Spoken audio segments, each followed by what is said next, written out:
자, 저희 프로그램의 키맨이죠. 민재기의 황금열쇠. 오늘도 황금열쇠로 든든한 수익의 문을 열어줄 KB증권 프라임센터 투자 콘텐츠팀 민재기 팀장 함께하도록 하겠습니다. 어서 오세요. 네, 안녕하세요. 네, 안녕하세요. 일단 지금 시장 보니까 사실 어제의 소식이 하락권으로 좀 반영이 되고 있는 것 같거든요. 네네. 이게 계속 하락세로 이어질 것 같으세요? 아니면 시장에 반전이 좀 있을 것 같으세요? 저는 FOMC에서 이제 약간 매파적인 내용이 나왔기 때문에 네. 오늘 좀 승부르기를 하고 있는데 이렇게 좀 시장이 적응을 했다가 다시 저는 상승으로 좀 추세적으로 돌려 세울 것으로 생각을 하고 있습니다. 네. 자, 일단 우선 이 시간에 가장 시장이 흔들릴 때마다 이제 보여드렸던 지표 중에 이제 위험 지표 중에 네. 미국 하이드 스프레드라는 게 있는데요.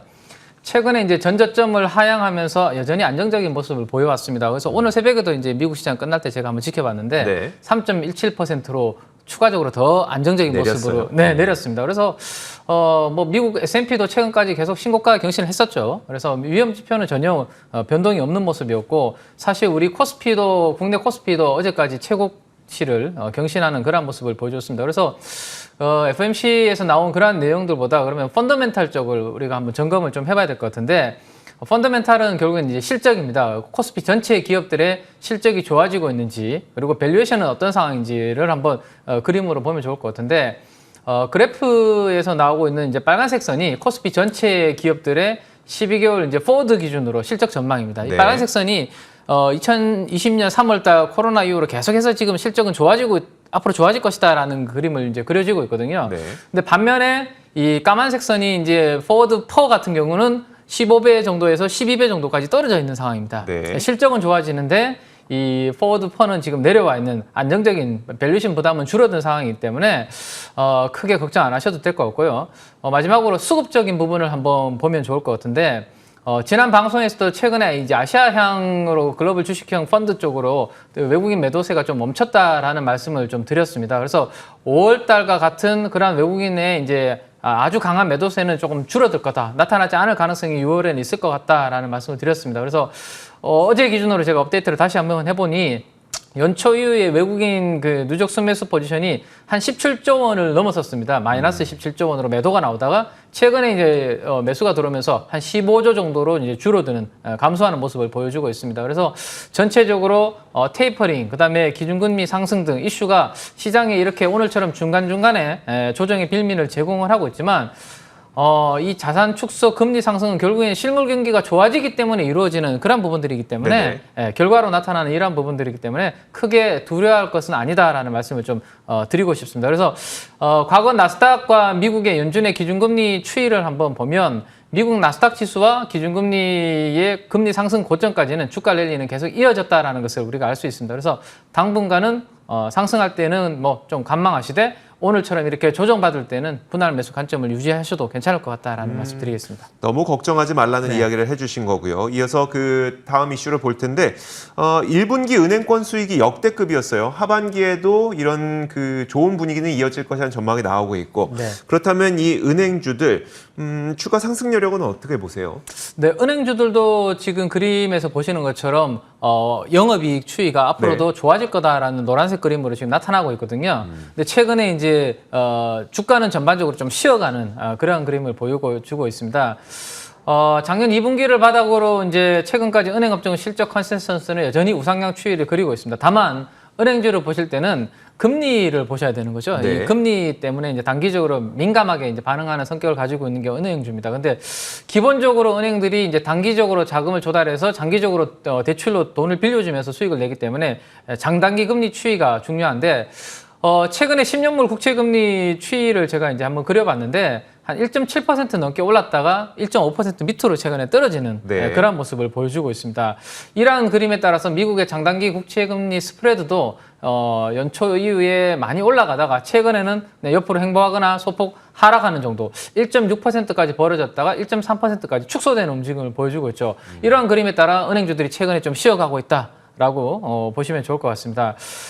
이 박스권 흐름을 지금 은행주들이 보여주고 있는데 이 박스권 돌파하기 위해서는 결국에는 장단기 금리, 즉 은행들의 수익성에 영향을 줄 수 있는 이 부분이 다시 이제 스프레드가 확대가 되든지 그렇죠. 아니면 주주들을 위해서 뭔가 주주 친화적인 정책을 좀 하면 될 것 같은데 배당을 결국엔 좀 늘려주는 그런 부분이 돼야 될 것 같아요. 그래서 어제 같은 경우 여러 언론사에서 은행 지주사들의 중간 배당 가능성이 이제 언급이 되었습니다. 그래서 은행 업종 전반이 어제 강세를 좀 보였는데 지난 1월 말에 감독원이 이제 은행 배당을 한시적으로 순이익의 20% 이내에서 실시하도록 공고한 것이 이제 6월 말 기준으로 이제 종료가 됩니다. 그래서 네. 이제는 중간 배당을 좀 할 수 있지 않을까라는 기대감이 좀 커지고 있다라고 보시면 좋을 것 같아요. 그래서 주요 은행 지주사들의 CEO 분들도 인터뷰에서 배당 확대 코멘트를 지금 늘리고 있는 그런 상황입니다. 그래서 향후에 은행들이 이 배당 투자들의 투자를 이끌기 위해서 분기 배당이 필요할 것 같고요. 이러한 부분들에 대해서 발표가 나오면 미국의 뭐 리츠처럼 분기 배당을 본격적으로 하게 되면 우리 은행들은 배당 투자들에 대한 수요가 많이 늘어나지 않을까 그런 생각을 해보게 됩니다. 자, 결론적으로 이제 장기로는 은행주 배당 정책을 한번 체크해 보실 필요가 있을 것 같고 단기로는 금리 추이, 즉 특히 장단기 금리 스프레드를 보시면서 대응을 하시면 될 것 같은데 은행주들 제가 표를 한번 그려왔습니다. 네. 은행주들 밸류에이션 표를 한번 그려왔는데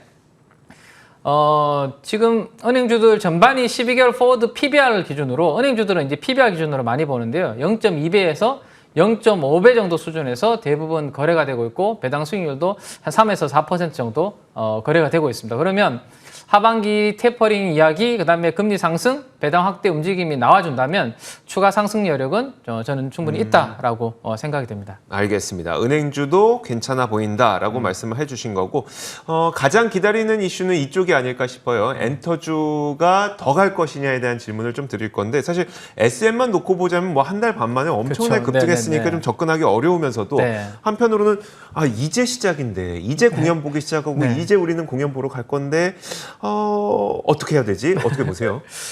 그러한 부분들이 일단 주가에 이번에 좀 많이 반영이 된 게 아닌가 싶거든요. 네네. 일단 단기적으로는. 그래서 최근에 이제 우리 앵커님께서 말씀하신 대로 엔터주는 코로나 이제 19 백신 보급 등으로 오프라인 콘서트에 대한 재개 기대감 네. 이런 부분들이 이제 주가가 급등하게 만든 요인인 것 같습니다. 최근에 정부에서 이제 그 코로나19 접종자에 한해서 공연장 입장료 할인이라든지 면제 혜택 이런 부분들 인센티브를 제공할 예정이기 때문에 기대감은 최근에 단기적으로 더 커졌다라고 볼 수 있을 것 같고 최근 뭐 BTS 같은 경우도 뭐 온라인 콘서트도 흥행 대박을 기록했죠. 네. 네, 아주 기록했기 때문에 여기에 주요 아티스트들이 하반기에 이제 복귀를 하고 오프라인 콘서트까지 가세를 하면 실적에 대한 기대치는 더욱 커질 수 있다라고 볼 수 있을 것 같습니다. 지난 15일이었죠. 지난 15일 날 외국계 증권사인 CLSA에서 리포트를 했습니다. 네. 리포트했는데 우리 국내 엔터들에 대해서 긍정적인 스탠스 유지하고 그 하이브라든지 우리 JYP에 대해서 목표 주가를 상당히 긍정적으로 발표했기 때문에 이 부분도 보이지 않게 아마 모멘텀으로 작용을 하고 있다라고 보시면 될 것 같습니다.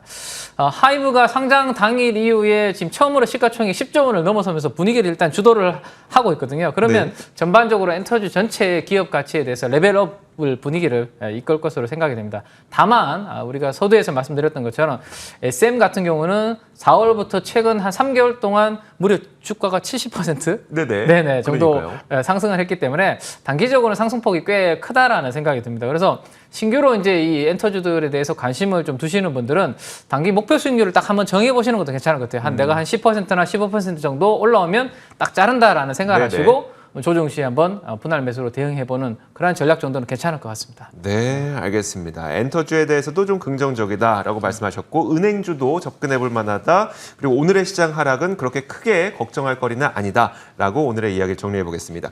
자, 지금까지 KB증권 프라임센터 투자 콘텐츠팀 민재기 팀장과 함께 이야기 나눠봤습니다. 고맙습니다. 네, 감사합니다.